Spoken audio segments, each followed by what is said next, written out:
Salam kekasih Tuhan, bertemu kembali dengan saya Leta pada pembacaan firman Kejadian 18. Semoga Bapak Ibu sehat selalu dalam lindungan Tuhan. Selagi masih ada waktu diberi nafas kehidupan, mari kita membaca firman surat cinta Tuhan kepada kita. Sebelumnya kita berdoa terlebih dahulu. Immanuel, Tuhan yang bertahta di surga, kami datang sujud bersimpuh di bawah kaki-Mu ya Allah. Roh Kudus urapi kami dengan seluruh pendengar yang mendengarkan firman-Mu. Terangi hati dan pikiran kami saat membaca firman-Mu. Kami mulai pembacaan firman ini hanya di dalam nama Tuhan Yesus yang Maha Suci. Haleluya. Amin. Kejadian 18. Allah menjanjikan seorang anak laki-laki kepada Abraham. Kemudian Tuhan menampakkan diri kepada Abraham dekat pohon tarbantin di Mamre, sedang ia duduk di pintu kemahnya waktu hari panas terik. Ketika ia mengangkat mukanya, ia melihat 3 orang berdiri di depannya. Sesudah dilihatnya mereka, ia berlari dari pintu kemahnya menyongsong mereka. Lalu sujudlah ia sampai ke tanah serta berkata, "Tuanku, jika aku telah mendapat kasih Tuanku, janganlah kiranya lampaui hamba-Mu ini. Biarlah diambil air sedikit, basuhlah kakimu dan duduklah beristirahat di bawah pohon ini. Biarlah ku ambil sepotong roti supaya tuan-tuan segar kembali. Kemudian bolehlah tuan-tuan meneruskan perjalanannya, sebab tuan-tuan telah datang ke tempat hamba-Mu ini." Jawab mereka, "Perbuatlah seperti yang kau katakan itu." Lalu Abraham segera pergi ke kemah mendapatkan Sarah serta berkata, "Segeralah ambil 3 sukat tepung yang terbaik, remaslah itu dan buatlah roti bundar." Lalu berlarilah Abraham kepada lembu sapinya. Ia mengambil seekor anak lembu yang empuk dan baik dagingnya dan memberikannya kepada seorang bujangnya. Lalu orang ini segera mengolahnya. Kemudian diambilnya dadi dan susu serta anak lembu yang telah diolah itu, lalu dihidangkannya di depan orang-orang itu. Dan ia berdiri di dekat mereka di bawah pohon itu, sebab mereka makan. Lalu kata mereka kepadanya, "Di manakah Sarah istrimu?" Jawabnya, "Di sana di dalam kemah." Dan firman-Nya, "Sesungguhnya aku akan kembali tahun depan mendapatkan engkau. Pada waktu itulah Sarah istrimu akan mempunyai seorang anak laki-laki." Dan Sarah mendengarkan pada pintu kemah yang di belakangnya. Adapun Abraham dan Sarah telah tua dan lanjut umurnya, dan Sarah telah mati haid.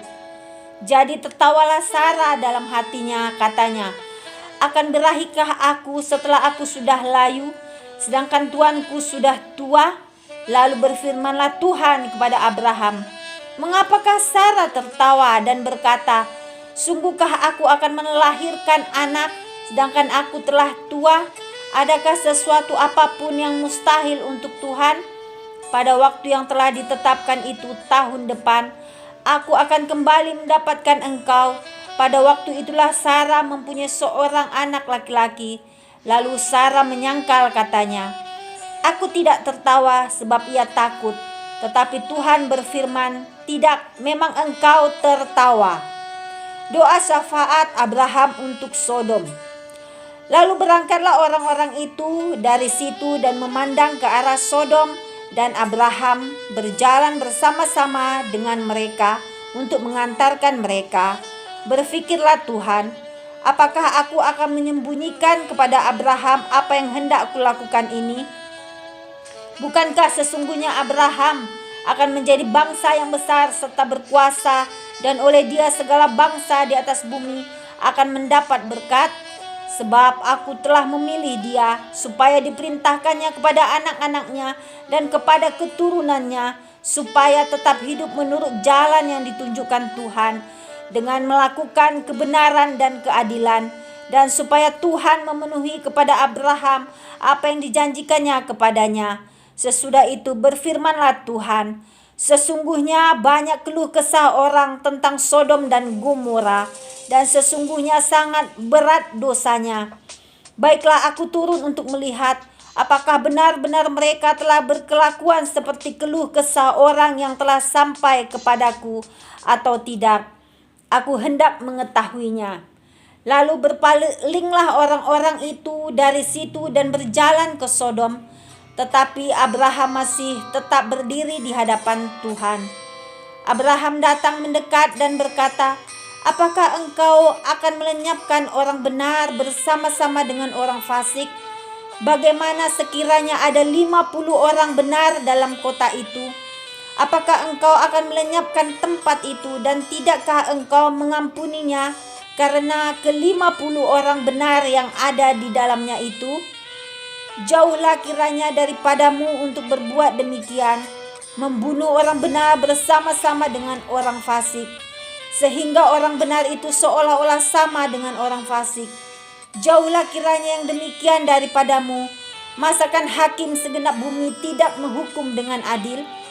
Tuhan berfirman, "Jika kudapati 50 orang benar dalam kota Sodom, aku akan mengampuni seluruh tempat itu karena mereka." Abraham menyahut, "Sesungguhnya aku telah memberanikan diri berkata kepada Tuhan, walaupun aku debu dan abu. Sekiranya kurang 5 orang dari ke-50 orang benar itu, apakah engkau akan memusnahkan seluruh kota itu karena yang kelima itu?" Firman-Nya, "Aku tidak memusnahkannya jika kudapati 45 di sana." Lagi Abraham melanjutkan perkataannya kepadanya, "Sekiranya 40 didapati di sana," firman-Nya, "aku tidak akan berbuat demikian karena yang 40 itu." Katanya, "Janganlah kiranya Tuhan murka kalau aku berkata sekali lagi, sekiranya 30 didapati di sana," firman-Nya, "aku tidak akan berbuat demikian jika kudapati 30 di sana." Katanya, "Sesungguhnya aku telah memberanikan diri berkata kepada Tuhan, sekiranya 20 didapati di sana," firman-Nya, "aku tidak akan memusnahkannya karena yang 20 itu." Katanya, "Janganlah kiranya Tuhan murka kalau aku berkata lagi sekali ini saja, sekiranya 10 didapati di sana," firman-Nya, "aku tidak akan memusnahkannya karena yang 10 itu." Lalu pergilah Tuhan setelah ia selesai berfirman kepada Abraham, dan kembalilah Abraham ke tempat tinggalnya. Amin. Tuhan Yesus yang Maha Ajaib, terima kasih kami sudah memperdengarkan dan mendengarkan firman-Mu hari ini. Berkati para pendengar channel YouTube ini ya Tuhan. Berikan kesehatan, rezeki, kekuatan iman yang baru dalam menjalani kehidupan hari ini. Kuasa darah Yesus membungkus kami untuk terus maju membaca dan merenungkan serta melakukan firman-Mu. Jika ada Tuhan, doa-doa kami yang belum terjawab ya Tuhan, mari Roh Kudus ajari kami tetap setia sampai ajal menjemput kami Tuhan, sehingga kami memperoleh mahkota kehidupan di surga. Bangkitkan roh kami ya Aba Bapa untuk tetap mengalami kasih mula-mula terhadap Engkau. Haleluya. Amin.